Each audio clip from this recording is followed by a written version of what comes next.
Escape the prison of ashes. The Rosen Circle has plotted for centuries, waiting for the moment the Silver Kingdom would prove to fail. But there is more at stake, now that the powerful stones that once belonged to them are in the wrong hands. Tasked to find them as well as protect the secrecy of the society she belongs to, Rose Willow stumbles on a path that will lead her to a greater purpose and to a man she should only kill. Officer Ophirus Goldsnout. Sand and Smoke. Tekla Lionhelm will reclaim her lost title and home, but as the Regency collapses and the Sand Towers lay waste to the land separating her new residence from the south, she quickly plans a bigger war. Between settling in Soleil Rochelac's Noirmont and learning more about the magical powers she can now wield through the Quiet Tear and the Darling Mind, Tekla's fate and life are in danger. The key to restoring the kingdom.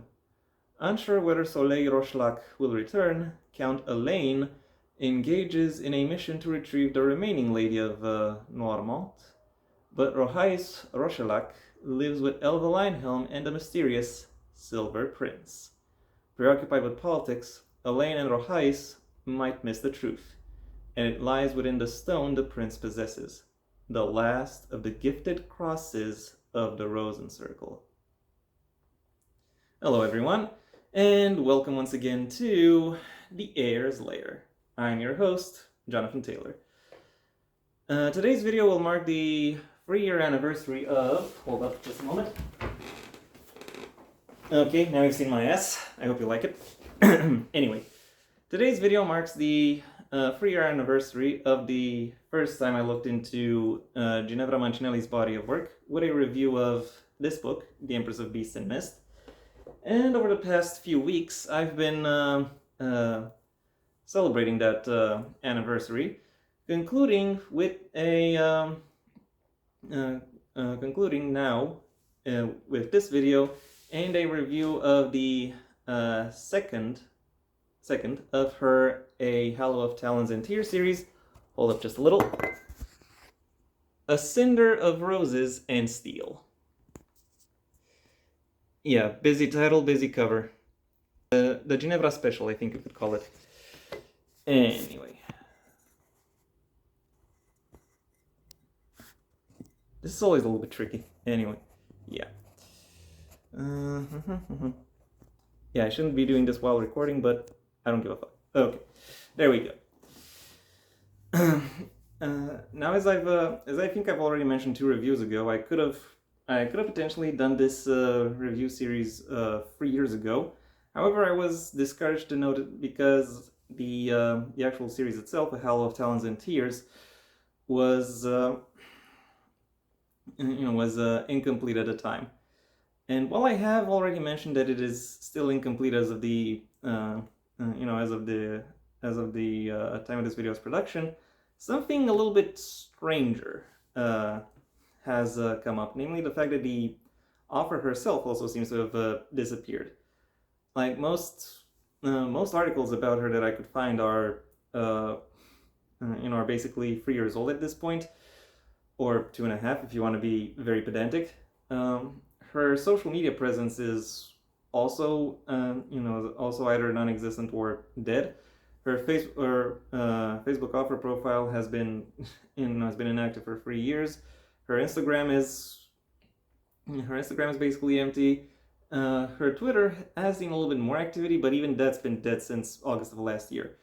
What's somewhat more intriguing, I'm not sure if that's the right word, but it's the word I'm going with, is her Goodreads presence, which again doesn't really mention any new activity in terms of like reviews or books read, not really. But it does mention the fact that, the books 3 and 4 that are yet to be released within this series, showing them with release dates which are in the past. However, those pages don't have book covers, don't have synopses, don't have reviews. All they have is 1 rating each. Somehow, someone, hopefully the author herself, went to great lengths to make sure that her digital footprint is diminished, so to speak. And I have to say that really kind of surprises me because of all the works I've reviewed so far. This, this isn't really the one that I expected its offer would go full cryptid mode. But here we are, I guess. Anyway, you're not here for offer gossip. You're here for a book review. And the TLDW, or Too Long Didn't Watch, the abridged version of this review, is while this second book of the series has a lot of the same strengths as the first one, it unfortunately is encumbered by its slow start, which it never really manages to get ahead of or really catch up on. Nevertheless, there is still a lot of character work that is. There is still a lot of great character work and a lot of impressive world building that goes on with how this story and how this narrative is presented and unfolds. So if you don't mind the fact that a book of this length and this genre has a somewhat slower start, and ideally have already read the first book in the series, you will quite likely enjoy your read of this book. And now that I'm done with the general information, it's time I delved into some specifics. The plot of this book starts off by introducing two new factions, though they both have connections to the to already established characters within the story, as well as expand upon the one faction of the the series so far that has been unambiguously portrayed as villainous, giving them exposing the more honorable intentions behind their goals and endeavors, while also showcasing a little bit of dissent within their ranks. And while that information is interesting to behold, and Ginevra knows how to present her characters in order for them to come to life within these within circumstances such as these. Still, I have to say that around the first 20 to 25% of this book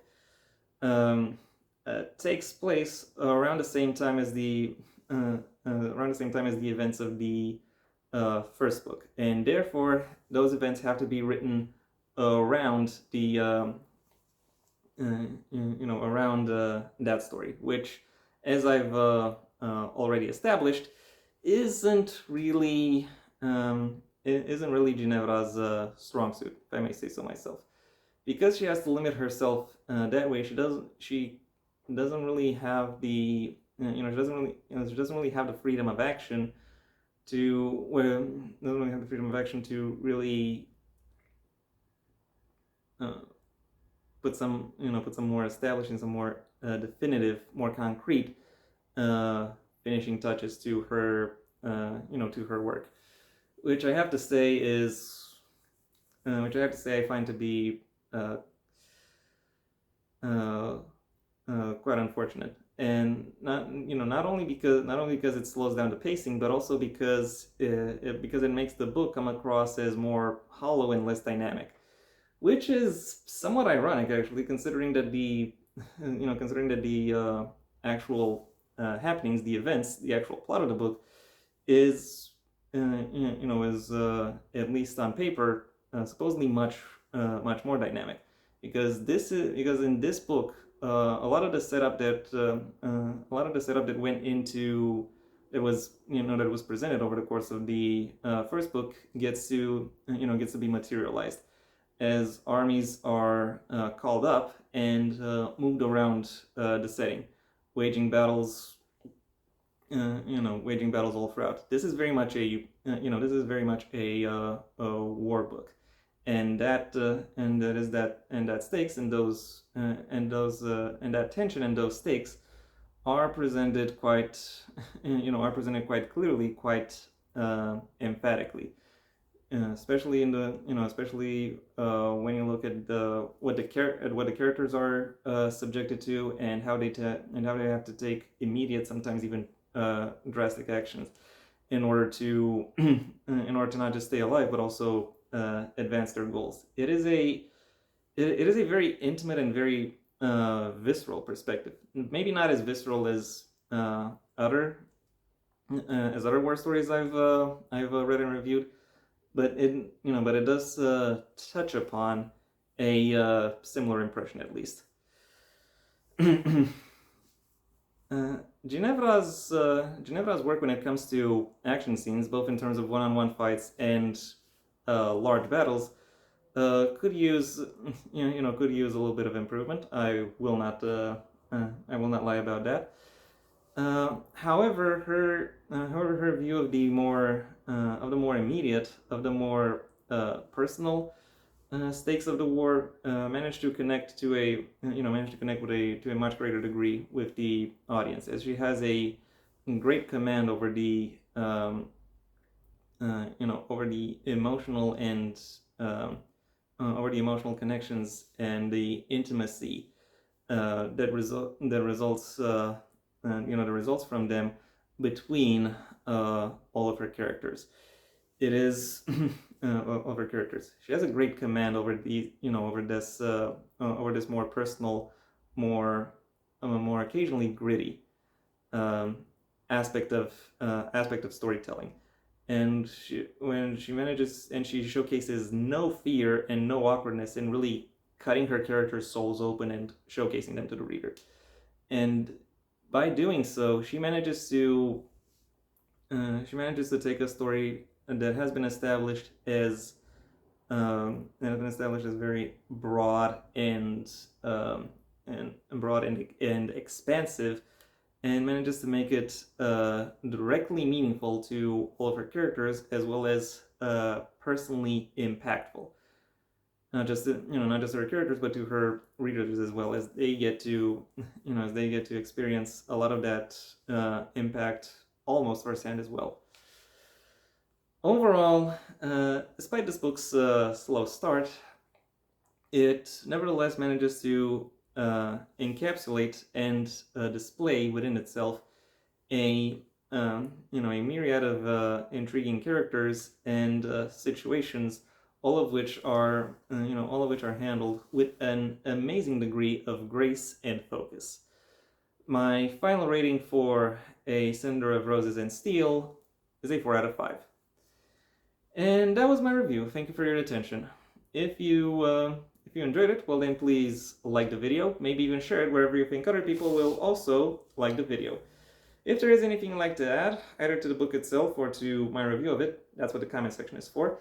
And if you want to see when my next video gets released, well then please subscribe. Ideally also ring the bell or do whatever else YouTube will ask of you in order to keep you notified. My books, the first of my own Heir to the Empire series, The Next Generation and The Path Not Taken, are available at various book retailers under their respective master links in the description down below. Right past my social media links, which I also suggest you check out should you choose to. I also have a second channel where you can hear me talking about whatever crosses my mind, really. Though it will typically be related to narrative analysis of works outside of the printed word medium. If you want to hear more about my thoughts on the printed word medium, then I suggest you stay on this channel and go through my extensive backlog of book reviews, writing advice, and miscellaneous connected topics. If none of those options interest you, then I suggest you go ahead and do whatever you want the rest of your day, because it is your day after all. And yeah, that was all I had to say. So until next time, I am Jonathan Taylor, and this has been The Heir's Lair.